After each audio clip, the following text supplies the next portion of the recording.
Salam sejahtera, selamat datang ke channel Current Sphere. Jangan lupa like, share, dan subscribe. Tony Pua setuju Najib PM terbaik negara.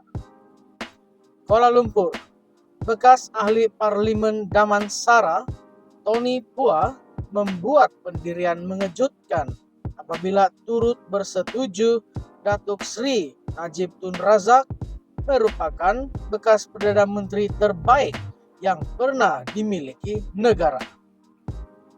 Penghargaan kepada Najib itu dibuat bekas Setiausaha Publicity DAP berkenaan menerusi hantaran ringkas di laman sosial Facebook beliau hari ini.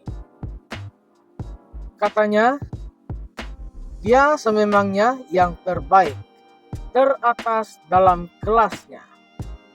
Menerusi hantaran sama, Tony Pua turut berkongsi tangkapan layar laporan portal berita berkenaan kenyataan Menteri Besar Johor, Datuk On Hafiz Ghazi, yang menyifatkan Najib sebagai antara Perdana Menteri terbaik Malaysia. Pandangan Tony Pua terhadap Najib itu dilihat luar biasa, memandangkan beliau sebelum ini diketahui merupakan antara pemimpin Pakatan Harapan PH yang lantang bersuara berkenaan isu salah laku ketika era pentadbiran Najib. Beliau juga pernah menjadi anggota Jawatan Kuasa Kira-kira Wang Negara PAC dan merupakan antara individu penting yang mengusulkan supaya kerajaan menubuhkan jawatan kuasa pilihan khas pemulangan aset untuk One Malaysia Development Berhad, 1MDB, serta SRC International pada tahun 2020. Malah, beliau dalam nada sinis menerusi laman sosial Facebook sebelum ini pernah seolah-olah menyindir keputusan yang dibuat Lembaga Pengampunan Wilayah-Wilayah Persekutuan Kuala Lumpur, Labuan dan Putrajaya berhubung pembebasan Najib. Semalam, ketika berucap merasmikan mesyuarat bahagian UMNO Pekan, On Hafiz yang juga pengurusi UMNO Johor meluah rasa terkilan dengan nasib yang dialami Najib ketika ini yang disifatkan beliau sangat menyedihkan. Sehubungan itu, On Hafiz turut melahirkan harapan supaya pemimpin UMNO terus memperjuangkan apa yang disebutnya sebagai keadilan terhadap Najib. Terdahulu, Lembaga Pengampunan Wilayah-Wilayah Persekutuan Kuala Lumpur, Labuan dan Putrajaya mengesahkan bekas Presiden UMNO itu akan dibebaskan pada 23 Ogos 2028. Tarik tersebut adalah 6 tahun lebih awal dari tempo hukuman sepatutnya selain jumlah denda dikurangkan daripada RM210 juta kepada 50 juta ringgit.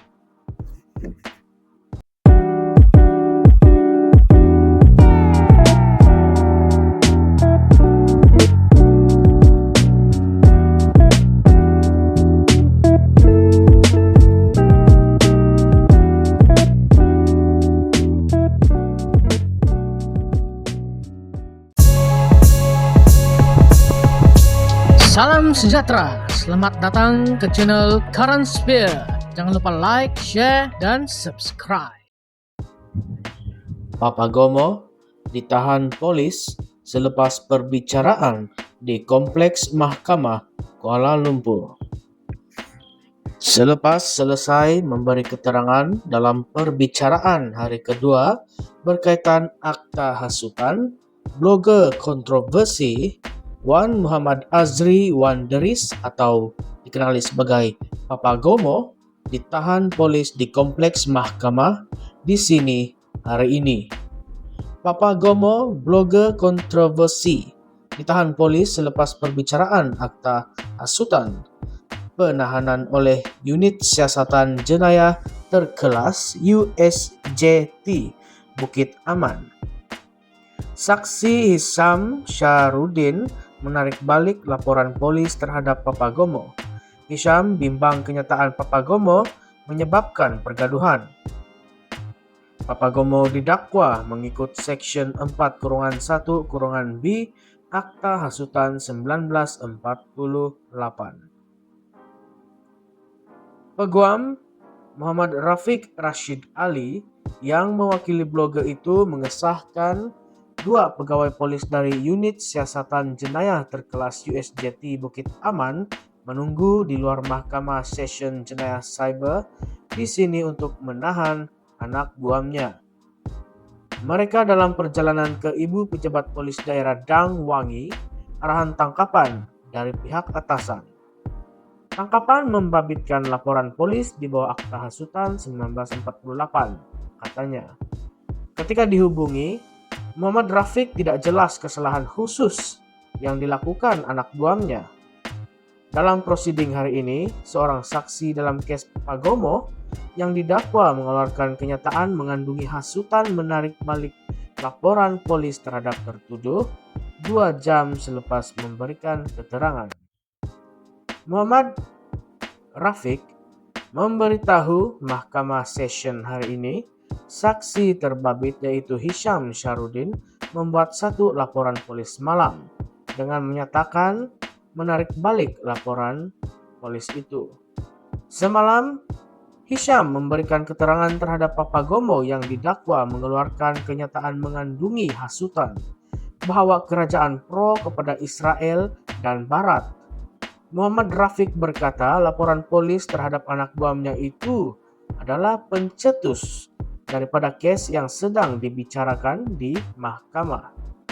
Oleh itu, saya dengan rendah diri memohon kebenaran mahkamah untuk menggunakan pakai Section 425 Kanun Prosedur Jenayah bagi memanggil semula saksi itu bagi keputusan yang adil untuk kes ini, katanya.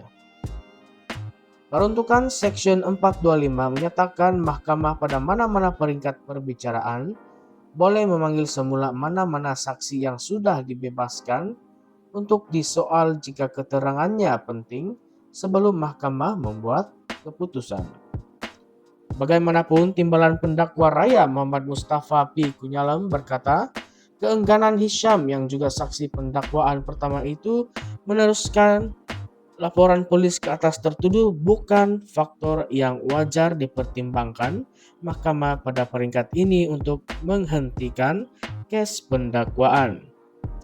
Muhammad Mustafa berkata, keengganan saksi meneruskan kes tidak menghalang kes pendakwaan diteruskan ke atas tertuduh. Katanya, terdapat gerakan kritikal dalam kes itu yang mana saksi hanya berhasrat menarik balik laporan selepas selesai memberi keterangan di mahkamah. Sekiranya saksi memutuskan enggan memberi keterangan pada awal pemeriksaan utama, pihak pendakwaan berhak menggunakan pakai Section 357 Kanun Prosedur Jenayah untuk memaksa beliau memberikan keterangan, katanya. Selepas mendengar hujahan kedua-dua pihak, Hakim Siti Aminah Ghazali membenarkan permohonan pembelaan untuk memanggil semula saksi dan prosiding diteruskan dengan mendengar keterangan saksi lain terlebih dahulu. Semalam, Hisham yang juga peniaga memberitahu mahkamah beliau membuat laporan polis karena bimbang berlaku pergaduhan dan rusuhan susulan kenyataan Papagomo. Hisham berkata laporan pada 8 November 2023 itu adalah susulan kenyataan Papagomo yang mendakwa kerajaan menyokong Israel dan beliau juga bimbang dengan desas-desus mengatakan negara berkenaan mahu menyerang Malaysia. Wan Muhammad Azri didakwa mengeluarkan kata-kata menghasut di laman Facebook Khalid Matkul dan ia dilihat oleh individu di sebuah unit kondominium di Jalan Tong Shin, Bukit Bintang di sini pada jam 1 tengah hari pada 8 November 2023. Beliau didakwa mengikut Section 4-1-B Akta Hasutan 1948 dan sabit kesalahan boleh dihukum maksimum penjara 3 tahun atau denda Rp5.000 atau kedua-duanya.